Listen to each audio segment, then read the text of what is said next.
Hello everyone, good afternoon. তো আজকে না সকাল থেকে ভিডিওটা শুরু করিনি। ভেবেছিলাম যে ভিডিও করব না, মাঝে মাঝে এরকমটা মনে হয় যে না থাক আজকে আর করবো না, ভালো লাগছে না। তো কি মনে হলো দুপুর থেকে আবার ভিডিওটা শুরু করেছি।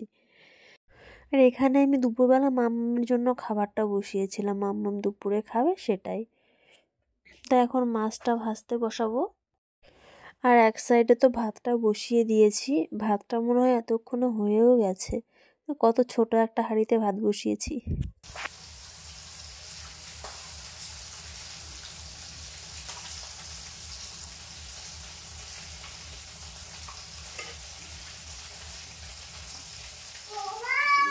বাবা রয়েছে তো, আমি কাজ করছি। বাবা বলো।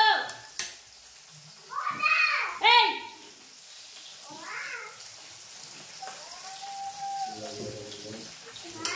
কি বাবা? এই তো আছি। হ্যাঁ, তোমার জন্য রান্না করছি।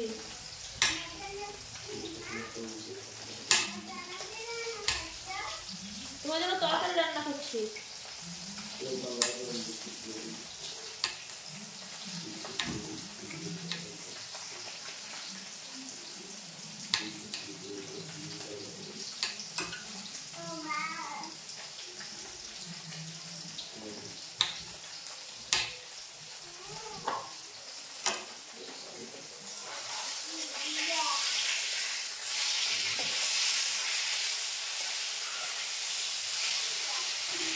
মেয়েকে যেহেতু রোজ দিনই প্রায় কুমড়োটা খাওয়ানো হয়, তো ভাবলাম আজ আর কুমড়ো খাওয়াবো না। আজকে ভাবলাম তাহলে বিনস দিয়ে তো খিচুড়ি আমি করেই থাকি, তো আজকে ভেবেছি বিনস আর আলু দিয়ে একটু তরকারি মতো করে দেবো। কখনো আগে করে দিইনি এটা, তো আজকেই ফার্স্ট টাইম করে দেবো। আর আমার মাম্মামের কথা শুনেছো, মানে আমি এখানে রয়েছি আর ও ঘরে ওর বাবা রয়েছে, তবুও আমাকে ডেকেই যাচ্ছে বারবার করে। মাঝে মাঝে তো বকেও দিই। তো চলো তাহলে বিনসগুলো একটু কেটে নিই। বিনস দিয়ে আলু দিয়ে তরকারি করব, জানি না মেয়ে খাবে কি না, করে তো দেখি। সব কিছুই তো খাওয়া শেখাতে হবে আস্তে আস্তে। তো চলো বিনসটা কেটে নিই। আমার কিন্তু বিনসটা কাটা হয়ে গেছে, আর এই বাকিগুলো আমি রেখে দেবো আবার, কারণ অতগুলো রান্না করব খাবে কিনা ঠিক নেই, সেই জন্য বেশি আর করলাম না। আর আমি রান্না করতে করতে এই জায়গাটা যে কতবার করে মুছতে থাকে তা ঠিক নেই কোনো।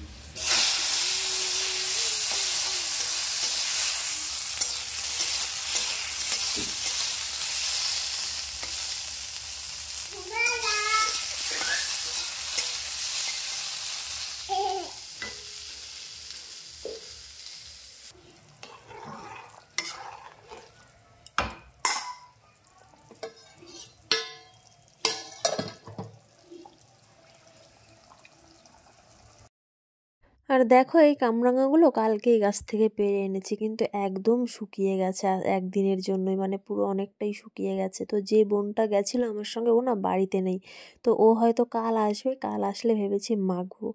আর এ কটা দুটো কন্টেনারেও রেখে দিয়েছি, নয়তো কেমন হয়ে যাচ্ছিলো।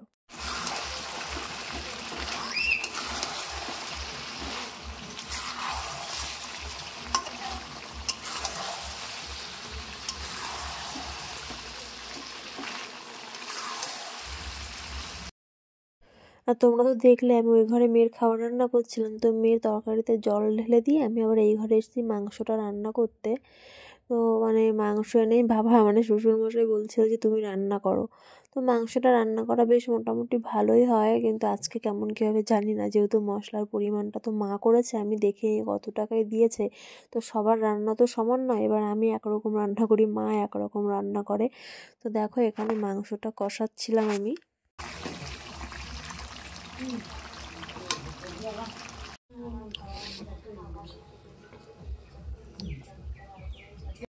আর বাদবাকি রান্না তো মা করেই নিয়েছে। আর আমি শুধু মাংসটাই করতে এসেছি, তবুও মা সব কিছু গুছিয়ে দিয়েছে। আর মা এখানে ভেজেছিল কিসের একটা বড়া, হয়তো সর্ষে ফুল বা কিছু একটা হবে, সঠিক জানি না। তো আমাকে খেতে দিয়েছে, আমি খাচ্ছি। একটু কেমন একটু মানে তিতেও লাগছিলো, আবার বেশ ভালোও লাগছিলো, মানে বুঝতে পারছি না কিসের। আমাকে দিয়েছে, আমি খেয়েছি আর কি। আর এখানে দেখা ওই জন্য শাখা নিয়ে এসেছিলো, তো সেগুলোই দেখছিল। লোকটার কথাবার্তা এতটা বাজে, আমি তো উল্টোপাল্টা বলেই ফেলেছি, আমার এত রাগ হয়েছে, মানে উল্টোপাল্টা কথাবার্তা বলছিল এসে। আর ওখানে মাম্মা ওর বড় মার সঙ্গে কথা বলছিল, আর মা বলছিল যে শাখা নেবে না, মানে ওনার কথাবার্তাই ভালো না। ওসব বলবো না। सम्राट चौधरी हैं और दूसरे नेता विरोधी दल से विजय कुमार सिन्हा, तो इन दोनों को लिया गया। प्रेम कुमार को किस विश्लेषण के साथ लिया गया ये हमने बता दिया। जेडीयू की तरफ से जो चेहरे लिए गए हैं वो भी तय है, वो हर कैबिनेट में रिपीट होते हैं। तो अभी जितने लोगों की एंट्री कराई जा रही है पहली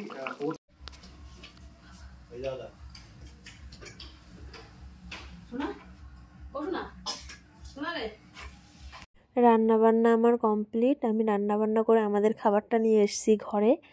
মাংস, শাক ভাজা, আর ছিল কাঁচা কুমড়ো দিয়ে ল্যাঠা মাছ দিয়ে তরকারি। আর আমি আগে মাঠের জামা কাপড়গুলো নিয়ে এসেছিলাম, যখন জামা কাপড় মেলতে গেছিলাম তখন। তো জামা কাপড়গুলো না শুকিয়ে গেছে, তো এগুলো একটু ভাঁজ করে রাখবো। আর একটু গরম জলও বসিয়ে দিয়েছি, স্নান করবো, সেই জন্য অনেকটা বেলা হয়ে গেছে। ভেবেছিলাম আজকে একটু শ্যাম্পু করব, তো সেটা তো আর হলো না, যেহেতু অনেকটা বেলা হয়ে গেছে। আর এই যে আমার বরমশাই সারা রাত জেগে খেলেছে, 2-3 দিন ধরে রোজ খেলতে যাচ্ছে, রাতে ঘুমোচ্ছে না, তো ঘুমোচ্ছে। আমার মানে ডাকছিলাম যে খাবে কিনা, তো উঠছে না। তো ভাবলাম তাহলে আমি একবারে স্নানটা করে নিই, তারপরে না হয় আবার এসে ডাকবো। তার আগে জামা কাপড়গুলো একটু ভাঁজ করে গুছিয়ে রাখি। আর এই জামা কাপড় এরকম থাকলে আমার একদম ভালো লাগে না, মানে মনে হয় যেন অনেক কাজ পড়ে রয়েছে। তো কোনো ভালো করে ভাঁজও করিনি, কোনো রকম ভাঁজ করলাম। মাম্মা আসো মা।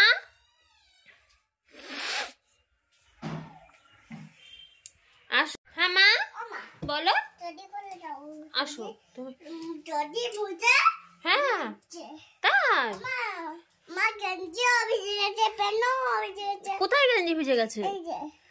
গেঞ্জি ভেজে নেই বাবা, শুধু প্যান্ট ভিজে গেছে। আসো গেঞ্জিটা, প্যান্ট খুলে দি। হ্যাঁ গেঞ্জিটা ভিজে যায়নি তো না।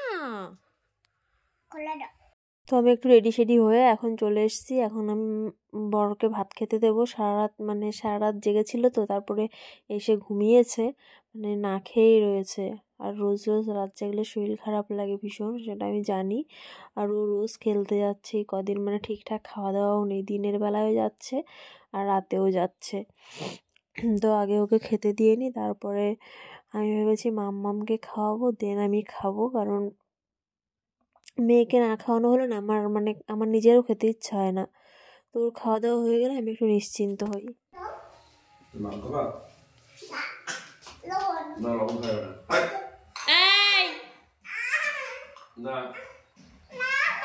এখানে ওটা খুলবে না কিন্তু।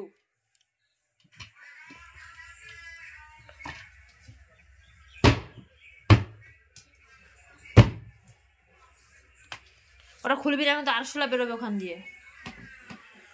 শুধু দুষ্টুমি করে এই বাচ্চাটা।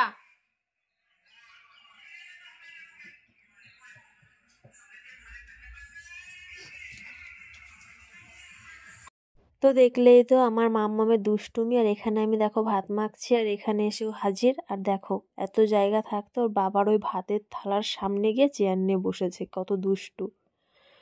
তো ওর খাবার নিয়ে তো আমি এসছি, আসার পরে দেখো ওখানে দাঁড়িয়ে রয়েছে, আসছে না ওখান থেকে। আর ওকে খেতে বসালে আমি টিভি চালিয়ে দিই, নয়তো আমার মানে এতক্ষণ সময় লাগে, তো টিভি দেখতে দেখতে খাওয়াই। আর ওকেও ফোন চালিয়ে দিয়েছি, তবুও খাওয়াতে কতটা সময় নেয় জানো না তো, মানে এত সময় ধরে খাওয়াতে হয়। লাস্টে রাগ করে তো ফেলেই দিয়েছি, পুরো ভাতটা আমি খাওয়াই নি ওকে। তো দেখো টিভি চালিয়ে দিয়েছি, এখন টিভি দেখবো, সিআইডি চালাবো, মানে আমি সিআইডিই দেখি টিভিতে শুধু। তো এখন সিআইডি দেখবো আর ভাতটা ওকে খাওয়াবো, দেখি কতটা কি খায় ম্যাডাম। আমার তো ভীষণ খিদে পেয়েছে, সকাল থেকে এখনো পর্যন্ত কিচ্ছু খাইনি। না খেয়েছি, রান্না করার সময় একটা বড়া খেয়েছিলাম, তোমরা তো দেখেছো। তারপর দেখো মাম খেয়েছে, ওর বাবাও খেয়েছে। আমি তা বললাম তাহলে চলো মাঠে গিয়ে আগে একটু জামা কাপড়গুলো তুলে নিই। তো এখানে দেখো কতগুলো কুকুর এসছে, এক গাদা কুকুর এসছে। এসে আমাদের মানে ভয় লাগছিলো, সেই জন্য আমি আগে থেকেই ইট ফিট মেরে আর কি তাড়িয়েছি।